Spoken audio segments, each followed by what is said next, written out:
Bonjour, aujourd'hui nous allons parler des listes déroulantes sous Excel. Nous verrons aussi donc par rapport à ça qu'il est possible de faire soit des listes déroulantes simples, mais aussi des listes déroulantes imbriquées. C'est-à-dire que dans notre exemple que nous allons prendre ici, relatif toujours au Glénan, nous voyons ici qu'il y a une succession d'îles qui sont disponibles. Nous allons donc dans un premier temps choisir cette île que nous allons sélectionner. Et dans un deuxième temps, pour chaque île qui sera sélectionnée, nous adopterons donc les choix ultérieurs possibles par rapport à cette île. Donc si on prend les moutons, par exemple, il sera possible de choisir le phare, le menhir, l'abri, etc. Alors, saisir où? Ben justement, il y a une feuille de saisie qui est disponible ici.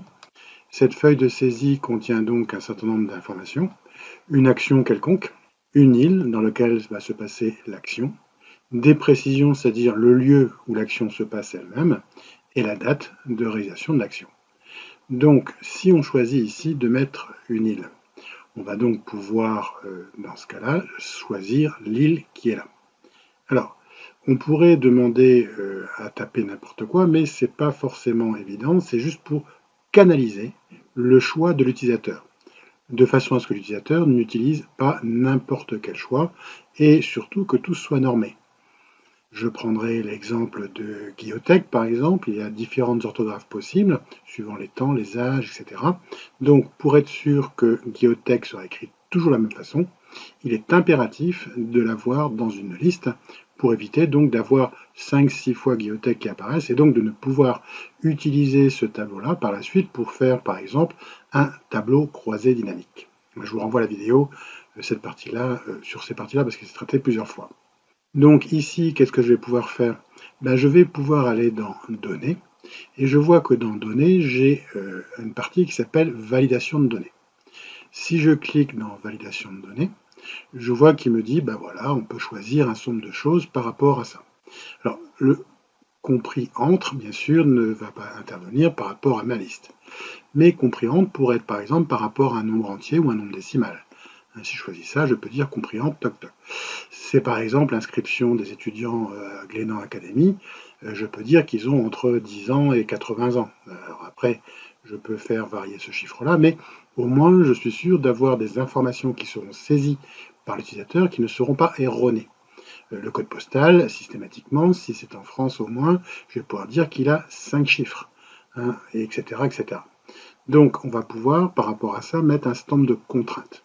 Longueur de texte, texte pas possible entre toi un temps, et on a aussi des trucs personnalisés qui vont me permettre d'utiliser une formule éventuellement me permettant de sélectionner ce qui va pouvoir être saisi par l'utilisateur. Ce filtre donc de validation de données va me permettre systématiquement de pouvoir analyser ce qui est saisi par l'utilisateur et éviter des erreurs de saisie. C'est un peu ce que l'on retrouve dans les bases de données ou dans d'autres systèmes, il n'y a pas de souci là-dessus. Alors, par rapport à ça, nous, ce qu'on traite aujourd'hui, c'est la notion de liste. Donc, on va pouvoir dire qu'on souhaite une liste. Une liste, on va demander ignorer si vide et liste déroulante dans la cellule. C'est tout à fait ce qui nous convient. Donc, par rapport à ça, je vais pouvoir cliquer pour sélectionner ma source. Donc, je vais cliquer dessus pour aller me balader, classiquement par rapport à une formule Excel. Et je vais ici et je vais sélectionner ma liste. Ma liste, on voit ici qu'elle se met avec des dollars partout, donc j'aurais pu éventuellement nommer ma liste au préalable, hein. Je vous renvoie aux épisodes précédents par rapport à ça, et je vais dire ok, ça c'est bon, c'est validé. Maintenant que cette partie-là a été validée, je vois qu'il y a deux autres onglets qui sont disponibles. Dans l'onglet message saisi, je vais pouvoir dire quand la cellule est sélectionnée. Dans ce cas-là, je fais apparaître un titre. Donc ce titre ici, je vais pouvoir taper le titre que je veux faire apparaître. Donc ici, je pourrais marquer par exemple île des Glénans. Donc ensuite, je vais pouvoir faire apparaître un message. Donc cliquez dans la liste pour choisir l'île des Glénans. Donc ici, j'ai choisi mon message qui va apparaître ici. Bien évidemment, je peux revenir dessus, il n'y a aucun problème là-dessus, hein, pour le modifier par la suite. Je vois aussi qu'il y a un autre onglet ici qui s'appelle Alerte d'erreur. Alerte d'erreur, je peux demander à mettre par exemple un stop. Donc, je vois ici qu'il y a un stop, mais il y a d'autres messages qui peuvent apparaître comme avertissement, information. Donc ici, je vais pouvoir mettre un titre par rapport à ça. Alors le titre, je peux mettre erreur, éventuellement j'aurais pu mettre le type d'erreur, mais le type d'erreur va être variable en fonction des contraintes, donc on peut mettre un message erreur générique.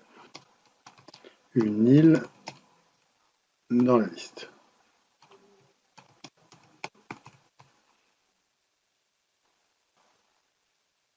Choisir uniquement une île dans la liste. Si je valide par OK, je vois ici que j'ai bien mon message qui apparaît. Alors, comme j'ai zoomé un petit peu, le message est petit par rapport à la cellule, sinon bien sûr ils sont de taille proportionnée. Donc, si je clique dans cette liste-là, je vois bien apparaître ici les différentes îles que j'ai sélectionnées et je peux bien évidemment choisir une île, pas fret, mais si le choix n'est pas efficient, je peux mettre Saint-Nicolas ou je peux mettre autres îles. Il n'y a aucun problème avec ça, je peux très bien faire n'importe quoi. Donc cette partie-là est relativement simple, il n'y a pas de souci là-dessus. Par contre, maintenant, on va essayer de dire qu'on veut, par rapport à ça, choisir l'île qui va être sélectionnée là-dessus. C'est-à-dire que dans ce cas-là, on est avec les moutons. On a vu qu'on pouvait choisir le menhir, on peut choisir la réserve de Sterne, etc., etc. Donc, je vais revenir ici et je vais me positionner au départ et je vois ici que j'ai mes choses. Alors, ces choses-là, je vais pouvoir les définir. Mais comme il faudra que j'aille rechercher l'information, il faut que je leur donne un nom. Donc on va être obligé ici de nommer nos cellules. Donc pour nommer nos cellules, nous allons cliquer sur Formule et nous allons sur Définir un nom. Il me l'appelle phare, je vais dire non, je veux donner le nom. J'aurais pu faire un copier-coller par rapport au texte les moutons et je tape les moutons.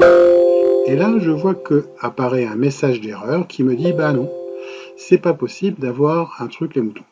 Alors il me dit qu'est-ce qui n'est pas possible, il doit commencer par une lettre ou un trait de soulignement. Ok, c'est le cas, c'est une lettre. Ne contient pas d'espace ou de caractères non autorisés. Alors les caractères non autorisés, ça peut être les accents, etc., ou les apostrophes, comme il y a sur le log, par exemple, le suivant. N'entre pas en conflit avec un nom existant dans le classeur. Donc il ne faut pas que ce nom-là existe déjà. Bon. Donc du coup, ça fait qu'ici, je suis un petit peu embêté, dans la mesure où je n'ai pas cette possibilité. Donc je vais annuler ma saisie ici, et là je vais taper les... je vais même le taper intégralement en minuscule. Les moutons, loc, Saint-Nicolas, fret. Bon là, tous ces trucs-là sont pareils, hein, donc je ne vais pas m'embêter. Il y a juste que autres îles à la fin qui pose problème. Donc tout ça, je vais le descendre ici. Et ici, bien sûr, autres îles. Je peux le mettre aussi comme ça, comme on a dit que le tiret-bas est autorisé par rapport à ça. Non, ici j'aurais pu faire pareil d'ailleurs avec Saint-Nicolas pour pouvoir permettre plus facilement de pouvoir le tracer. Donc maintenant, je resélectionne mes objets et je vais demander à définir un nom. Il me dit toujours le phare, donc je dis ben non, c'est les moutons. Ok, c'est défini les moutons. Ici, je vais redéfinir un nom.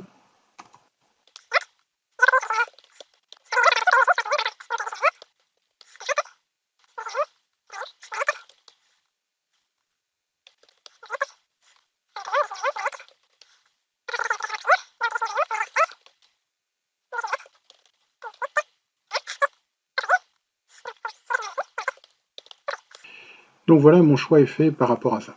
Alors, on peut remarquer par exemple que ici j'ai Guériden qui est là. Donc Guériden qui est là, je vois ici que si je veux choisir les moutons impeccables, mais il n'y a pas Guériden. Si par contre je tape Guériden ici, mon message d'erreur apparaît et me dit qu'il faut que je choisisse uniquement dans la liste cette information.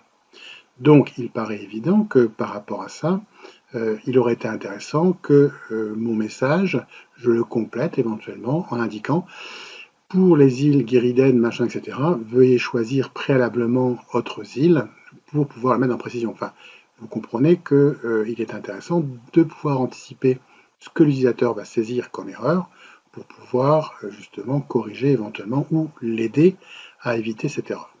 Donc ici j'annule ma saisie dans la mesure où justement c'est pas bon.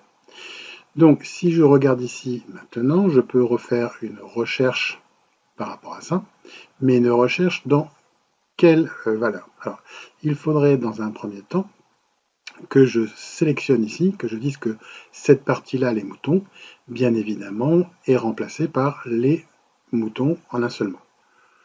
Donc, il va falloir que je renomme ma plage de cellules.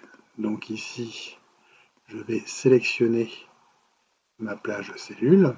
Je vois ici qu'il y a tous les noms qui sont disponibles, mais je vais pouvoir aller dans le gestionnaire de noms ou définir un nom simplement et dire que cette plage ne s'appelle pas les moutons, mais s'appelle les glénans. Donc je ne me fais pas avoir, donc je fais par exemple les glénans ici. Les glénans étant définis ici, je vais pouvoir maintenant, alors je pense que vous commencez à comprendre le principe, c'est-à-dire que je vais donc ici avoir saisi les moutons, je vais demander de faire une recherche V dans cette plage-là, et en fonction de ça, de prendre le deuxième élément. Le deuxième élément pourra me permettre d'accéder ensuite à ma liste. Alors, comment va-t-on faire? On va procéder par étapes. La première étape, comme toujours, elle va être de pouvoir déterminer le nom qui revient par rapport à ça.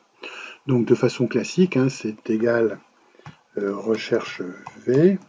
Alors pareil, si je ne suis pas habitué par rapport à ça, je clique dessus et on aperçoit que j'ai fait une erreur d'ailleurs. Recherche V. Je vais demander ici un petit coup de fx. Je vais dire quelle valeur cherche-t-on? On cherche celle-là. On cherche ça où? Dans mon tableau qui s'appelle les glénans.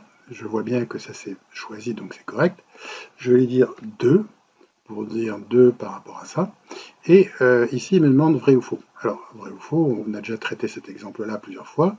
Ici, si je dis vrai ou omis, c'est pour trouver la valeur la plus proche. Or là, je ne veux pas qu'il trouve la valeur la plus proche, je veux qu'il trouve la valeur exacte. Normalement, il ne devrait pas y avoir d'erreur dans la mesure où c'est une liste déroulante. Mais on ne sait jamais. Si jamais quelqu'un saisissait quelque chose, ça passe au travers le message d'erreur. Donc on pourrait éventuellement dire qu'ici c'est faux. Il faut impérativement que la valeur soit exacte. Éventuellement à corriger par rapport à ça en fonction des contraintes que j'ai dans les résultats que je vais obtenir. Donc je dis OK. Donc ici c'est bien.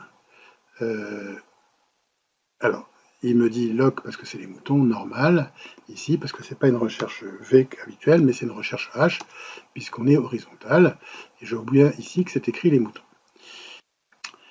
Comme c'est écrit les moutons ici, cette formule-là est bonne, donc je peux la garder. Alors, comme d'habitude, soit je vais garder la formule ici et la compléter, soit je vais pouvoir éventuellement chercher mon formule et j'introduirai ici ce que je cherche comme formule. Donc je vois ici que cette partie, les moutons, il faudra que je l'utilise dans ma formule. Alors, comme toujours, je vais sélectionner ici cette partie-là, et je vais demander à couper ça, et je vais éventuellement enlever ici. Donc je vais revenir ici et demander, comme d'habitude, à essayer de faire donc une partie qui va concerner donc la saisie de données. Donc je vais dans données, je vais dans validation de données, et je me dis que pareil, ce serait une liste. Une liste, mais quelle est ma source? Alors ma source, je pourrais lui donner que c'est la recherche de ça, mais ça ne fonctionnerait pas. Donc il faut que je dise que c'est une formule, et cette formule va être indirecte, et je vais coller comme paramètre l'intégralité de ce que j'ai obtenu dans ma formule préalable. Et si je vais laisser les messages éventuellement ici, alors je pourrais les mettre, on a déjà vu tout à l'heure, donc on a moins de chance, je vais dire OK, et si je clique dans la liste déroulante ici, je vois que j'ai un certain nombre de choses qui apparaissent ici. Si je reviens ici dans cette liste, je vais choisir Saint-Nicolas, et je vois que dans cette liste 2, j'obtiens tout à fait autre chose par rapport au choix possible. Donc j'ai bien, par rapport à ça, pu mettre en place un certain nombre de choses qui vont apparaître ici sans aucun problème. Alors je vais compléter mon tableau en mettant ici par exemple pardon des glénans qui se passe à Saint-Nicolas. Hop, qui se passe à Saint-Nicolas le premier samedi, le premier dimanche de septembre.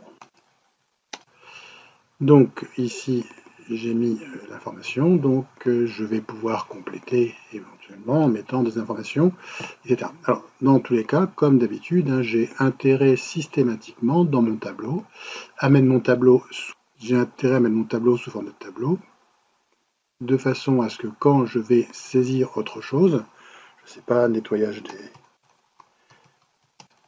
des îles, donc c'est Saint-Nicolas. Saint-Nicolas, ici je vais pouvoir dire c'est plutôt organisé par l'antenne municipale, c'est la mairie qui organise ça maintenant, alors depuis qu'on l'a lancé avec Claude Requette en 2000, et ce serait à Pâques. Voilà, etc., etc. On va pouvoir changer les informations, et on voit que si je tape autre chose ici,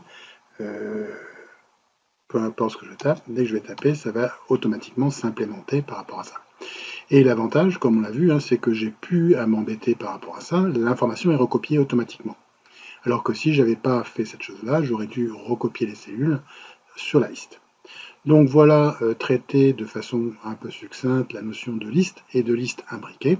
Donc à vous maintenant de les mettre en œuvre par rapport à d'autres exemples, peut-être que les gars. Au revoir et bonne journée.